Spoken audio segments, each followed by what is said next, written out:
झोरले नमस्ते यहाँहरू सम्पूर्णमा 17 वर्षपछि हाम्रो नेपाल यात्राको क्रममा आज मेरो बुवा र भाइसँग म पोखरा आइपुगेको छु।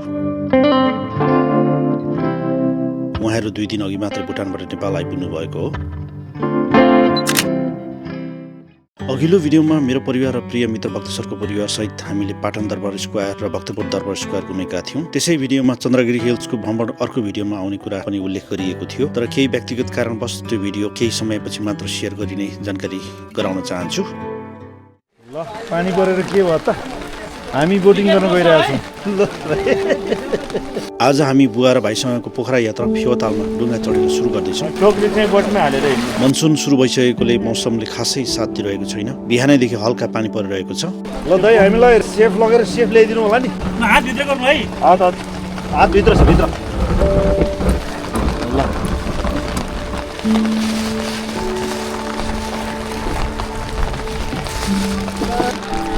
हजुरको नाम के हो नि? मेरो मन सिंह हो। ल तपाईँ अब आजको हाम्रो क्याप्टेन हुनुहुन्छ। राम्ररी हामीलाई सेफली ल्याइदिनु होला है बाहिर। पानीले कहाँ हामीलाई रोक्ने। एक फन्का लगाइदिनुहोस् मन्दिरको वरिपरि, होइन? कतिसम्म घुमाउनु सक्नुहुन्छ? ल आज पोखरामै बिहानदेखि पानी परिया छ, तर अब हामीलाई यो डुङ्गा चढ्नुलाई पानीले पनि रोकेन। यो चाहिँ तालबाराई मन्दिर भन्छ है। यो घुमिरहेछ नि। अब चाहिँ असारै झरी सुरु भयो जस्तो छ नि। हजुर पर ल ट्राई गर्नु नि त। अर्को छाता थपेको क्या। यसरी बोटिङ गर्नु मिल्छ भन्ने कुरो थाहा पाउनु भने त अब रेनकोटै किनेर पुरा आइन्थ्यो।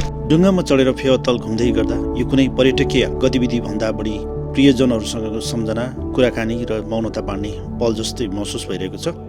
साधारण तर निकै गहिरो अनुभूति।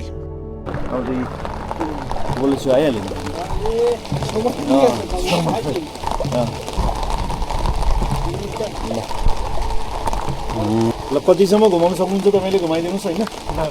हामीलाई अलिकति 10-15 मिनट अगाडि निकालिदिनुहुन्छ। फेवातालमा चाहिँ डुङ्गा सरल भने यही त होला नि, होइन? गाना छ नि यो ताल सम्बन्धीको गानाको धेरै छ नि। अलिक चलेको चाहिँ मैले त्यही सुने हो। अब यता त्यो लोकहरू पनि धेरै होला, लोक भाकाहरू पनि।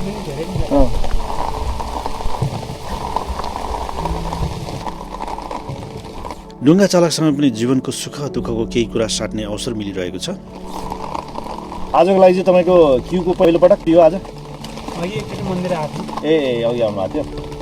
दिनभरि आज तपाईँको हुन्छ, आउँछ पालो? आज खै मान्छे यस्तै हो। अब भन्नु लागि तपाईँहरूलाई कसरी यो ज्याला चाहिँ कस्तो हिसाबले दिन्छ त? ज्याला अब तपाईँ अहिले 900 टिकट गरेर आउनु पर्छ। मैले 150 पाउँछ। त्यति मात्रै? त्यति हो। बाँकी 750 त जम्मै उहाँहरूले पारिहाल्ने है। सायद उहाँको धनी त्यहाँ समिति अलिअलि त्यहाँ कर्मचारीहरू छन्। अलिअलि अब त्यो नगरपालिकालाई कर जान्छ होला। तर मुख्य जिम्मा चाहिँ तपाईँको देखिन्छ नि त यहाँ त। हो के अरे भाइ? त्यही त अलिकति अब 150 मात्रै भन्दा त अलिक कस्तो लाग्यो त मलाई त। अलिक कमै भयो जस्तो भयो क्या तपाईँलाई त्यो, किनकि मुख्य जिम्मेवारी त तपाईँको भयो यहाँनिर। कसरी अब मान्छेलाई चाहिँ अब सुरक्षित पछि लाने भन्ने कुरो त तपाईँकै हातमा छ नि त, होइन? उसलाई यहाँनिर के अरे हामी छाता दुईजनालाई अलिक गाह्रो भयो क्या।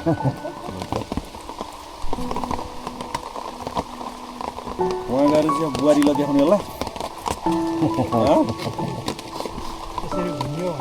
पुरै भिडियो बनाउँदैछ। तपाईँको यहाँ पानी सर्पहरू चाहिँ हुन्छ हुँदैन? हुन्छ है।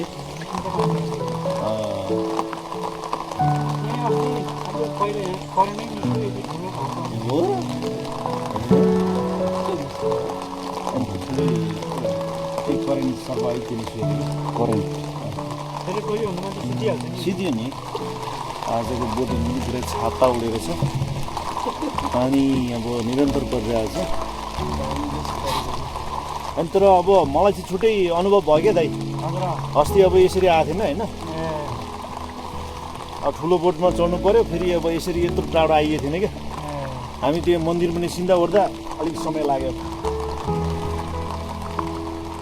यसको यो तालको क्षेत्रफल चाहिँ कति छ त क्षेत्रफल खोइ त्यो रोपनीमा देखाएको छ 12,000 रोपनी हुन आँटेको कि 12,000 रोपनी है यो त विशाल छ नि त ठुलो छ नेपालको सेकेन्डमा आउँछ फर्स्टमा राहरा हो रारा है सेकेन्डमा यही आउँछ राहरा भनेको चाहिँ कहाँ पर्छ रारा उतै होला त्यो त उता पश्चिम हो सुदूर पश्चिम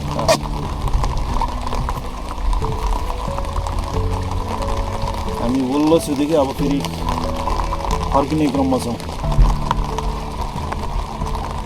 हामी लगभग झन्डै आधी भाग त आइयो होला पारी देखिएको सबै रिजोर्टहरू हो नि यहाँ पारीको सबै रेस्टुरेन्टहरू है यसो अर्डर गरेर भिउमा खाने माछाहरू खाने ओहो त्यस्तो खाने गाह्रो बनाए पानी परेर चाहिँ आज अब अरू त खासै सम्भव हुँदैन होला आज प्याराग्लाइडिङहरू सम्भव अब हुँदैन किनकि उनीहरूले गर्ने भनेको युजल्ली अब 10-11 बजीतिर गर्छ होइन अस्ति हामीले पहिला गऱ्यौँ त्यहाँदेखि बुहारीहरू भरे बुहारी अब त्यो अर्काहरू भरे सेकेन्ड लटमा हामीले गरिसकेपछि गरेको थियो कि उनीहरू पनि गर्ने भनेर हामीले गरिसकेपछि उनीहरूलाई पनि अलिकति आँट बढेछ गर्ने भनेको थियो त्यतिखेर 1 बजी थियो उनीहरू मात्रै थियो क्या अरू कोही थिएन अघि सबै सय थियो प्रायः त्यो 11 बजीतिरै सबै गर्दो रहेछ क्या गर्दाखेरि यो 10 त बजिहाल्यो हो त्यही त नि त्यो के भन्छ तपाईँको यहाँ डेभिस फल पनि त पानी यहीँबाट जाने यहीँबाट यहाँको ओभर भएको पानी जाने नेपालको झन्डा तिमीलाई आशा थाहा छ कि यो नेपालको झन्डा जुन छ नि यो हेर त यो फ्ल्याग यो चाहिँ वर्ल्डको युनिक फ्ल्याग हो क्या त्यस्तो फ्ल्याग कुनै पनि कन्ट्रीमा छैन यो सेपको सबै त्यसको चारपाटे हो प्रायः 4 पाटे हुन्छ नेपालको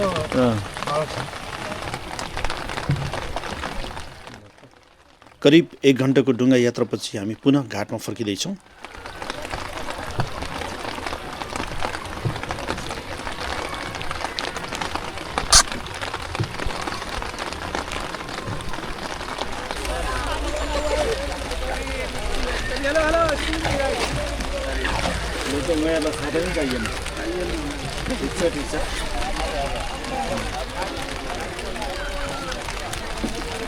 अब चाहिँ हामी ब्याक टु डक अब ल आशिर तिम्रो एक्सपिरियन्स सेयर गरेर कस्तो लाग्यो आज होइन बोटिङ कस्तो लाग्यो ठिकै लाग्यो पानीमा पनि बोटिङ गर्नु रमाइलो हुँदो रहेछ नि त आपालाई ठिकै लाग्यो ल पानी पर्दाखेरि छुट्टै एक्सपिरियन्स हुँदो रहेछ एकदम अलग एक्सपिरियन्स फेरि यो पानी परेको मौका पाउँदा यस यात्राको हिस्सा बन्नुभएकोमा तपाईँलाई धेरै धेरै धन्यवाद ल दाइ हामीलाई सुरक्षित ल्याइदिनु भयो धन्यवाद अर्को भिडियोमा बुवा र भाइसँगको पोखरा यात्राको अझै धेरै सुन्दर पलहरू सेयर गर्नेछु हवस् त नमस्ते